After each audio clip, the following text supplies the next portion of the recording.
Big time make or break fight at featherweight this weekend. We have cool hand Luke Sanders looking to get the win, taking on Brazil's Felipe Colares. Matt, this is a really weird one, and I'm going to go through the chain of events. So, if you have a look at it, Luke Sanders was supposed to fight Journey Newsom. Journey's out. Felipe Colares was supposed to be taking on Damon Jackson. He's out.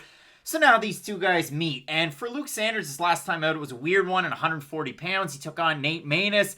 And in that fight, he decided that, yeah, I'm pretty good at jiu-jitsu, and yeah, I haven't fought in a long time due to injury, but I'm going to go in there and become a power puncher. And he threw a lot of single shots, a lot of power shots. He rocked Maness at one point, and then he got rocked, and then he got finished, and it really is what it is. And if you look at Luke Sanders, we have to kind of break the fourth wall here, Matt, because Luke Sanders is really your bugaboo. And I understand you have a really hard time getting a read on him, like I had a hard time getting a read on Damari Carroll.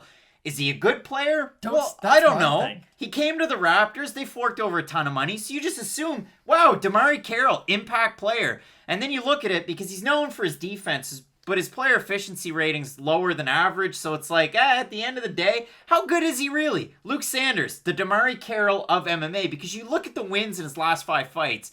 Renan Barão, who was way over the hill, and Patrick Williams 3 years ago. So for Luke Sanders, it's really tricky. He's a killer be killed fighter. He's a grappler mostly, but he gets submitted. No, he's not. That's the thing. Luke Sanders isn't a grappler. I've sat here listening to you call him a grappler for far too long because Luke Sanders is much more a boxer than he is a grappler, and especially in MMA. When you look at the success that he tends to have in MMA, it's always with the hands. He does not have great jiu-jitsu, and his wrestling's pretty much non-existent. Let's just call it how it is. When Luke Sanders loses a fight, it's because he gets taken down and submitted. And you can say, oh, it's due to poor fight IQ. You can say, oh, it's due to poor takedown defense. He just has bad both. He doesn't have great takedown defense. He doesn't have great fight IQ. So I don't know why I've been calling him a grappler because he really just is a boxer in MMA, and that's all he is, unfortunately. He has a very limited skill set, and it is kind of weird because you do look at his picture on Tapology. He's been around since the Strikeforce days. This isn't a guy who's new to MMA, although he only does have 17 fights. This is a guy who has been fighting for an extended period of time, but he has not been able to evolve with the sport. People go back to when Conor fought Dustin, and how Conor was inactive, so he hasn't really been able to evolve with the calf kick.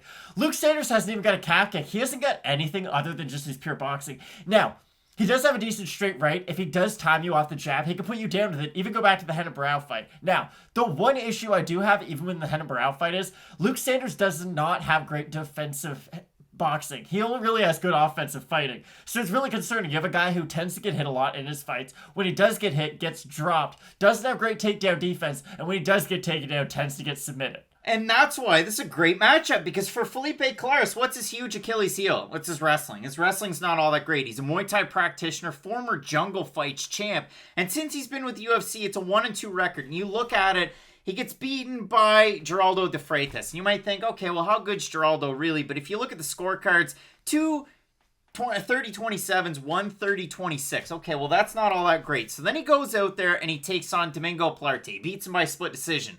And then you really pull back the curtain on that one, and 10 of 12 total MMA media panelists over at MMA Decision scored it for Plarte. 2 scored it for Colares. And then you look at Colares' last fight. He took on a really tough out, and I was kind of surprised that that was the matchup that they went with. But he took on Montel Jackson, and he got taken down over and over and over again. You have a look at the scores, 30-26, 30-26, 30-27. So for Colares, De Freitas, probably on the lower end. Plarte, probably on the lower end. Montel Jackson, we know how good he is. He's just one of those guys that needs to kind of get moving and have more fights, stay active. And Montel Jackson really has a good future. So for Felipe Colares, it is kind of tricky because if you did see him fight with Jungle Fights, you did see him on the regional scene in South America. Really crisp striking and incredibly aggressive. And I think that's going to be the key to this fight because for Luke Sanders, we saw him his last time out.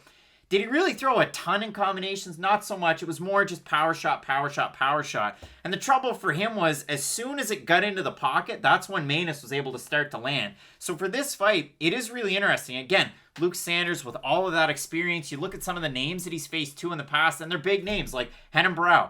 Greatest bantamweight of all time? I don't know. But no. But you look at the losses. I mean, Andre Sukumtoth finished him. Yuri Alcantara, where I say grappler, that's why I bring it in. Because that was just a weird finishing sequence and a weird fight. Before that, he finished Maximo Blanco. That probably felt pretty good getting the sub win in that one. So we've got Luke Sanders. We've got Felipe Colares, the primary strikers. The grappling's not insane.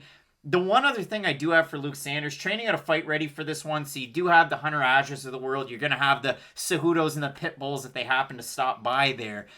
Luke Sanders, though, long in the tooth for the division, too. Luke Sanders is not the fighter that I thought he was. And listen, we all get it wrong sometimes, but I gotta be honest, if he's gonna win another fight in the UFC, it's going to be this fight, because I don't think either guy is UFC quality. There, I said it. I really don't think either guy has that big of a ceiling, because even if you go back to the Colares fight against Montel Jackson, and yes, Montel Jackson's a good fighter, he didn't just get taken down. Like, he got dominated in the striking of that fight, too. He got dropped in that fight. Like, it wasn't just the fact that he didn't have the wrestling, he didn't have the striking, he didn't really know how to deal with the pressure of Jackson either. Now, half that story is I'm sure he was so worried about the wrestling of Jackson that is going to open up some of his striking. But with Luke Sanders, if he can at least get it in tight and throw straight shots down the middle, he's going to be able to get from point A to point B faster than Colares is. Can Colares outlast Luke Sanders? I have no doubt that he can, because I believe, honestly, about 98% of the fighters on the roster can probably outlast Luke Sanders. But I do think if Sanders can at least be accurate in the early going of this fight and put enough damage on Colares to the point where Colares will be a diminished version of himself in that second and third round, I think this is a winnable fight for Luke Sanders. Now, on the flip side, the one thing about Sanders is you appreciate his aggression, although it does cost him in fights. He does get hit because of it. But the one thing I know about Luke Sanders is that he can get cracked and come back in a fight, and he can get cracked and keep on moving forward. Now, yes, it is detrimental to his game sometimes, but I don't think a fighter like Felipe Colares is a fighter who's going to be able to capitalize on those holes of Luke Sanders.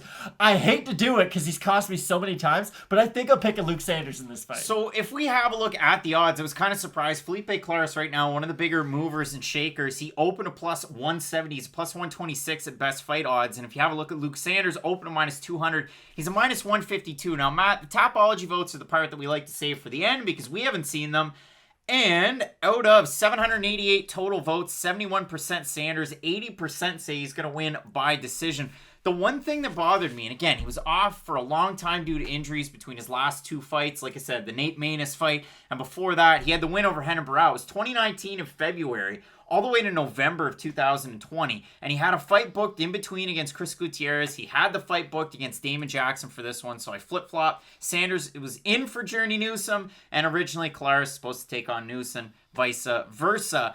But in this fight, it is tricky because you got the fans going with Sanders, you got the gamblers going with Colares, or it seems like that's the way it's been moving this week. The one thing I didn't like about Luke Sanders in his last fight again. One thing? We just talked for about 8 minutes about a lot of things that we don't like about Luke Sanders. There's one major thing. Getting hit in the pocket, and there was one exchange close to the end of the first round where he got lazy. They kind of got close to the fence. Maness hits him, and then Sanders just kind of like walks away, and Maness slams him and hammers him right in the face one more time. So for Sanders, it's almost like a fight IQ thing every now and again. For Felipe Colares, not that I love him all that much, but I do like his striking as long as he can just up his output. If he goes Tyron Woodley against Vicente Luque, Felipe Colares all day. So I'm going to slightly side with Colares. The one thing I will say is fight IQ is one of the few things that it is hard to look at it in one fight and use it as an isolated situation. Like, I think that fight IQ is one of the few things you can improve between fight camps. That is all I'll say. All right, Matt, we're going to agree to disagree. We will. I'm going to go with Colares. You're going to go with Sanders. But all that means is, honestly, not all that confident in the pick. This is a tricky fight. This should be on Tuesday Night Contender Series. And Luke Sanders being a minus 200 favorite's insane. Minus 150, minus 160. I don't know. But yeah, I'm going Colares. You're going Sanders. Really looking forward to this fight card. We got a great main event. Dominic Reyes taking on Yuri Prochazka at the top. Let's keep it locked in with Fight Night Picks, as we always say. Let's get into it.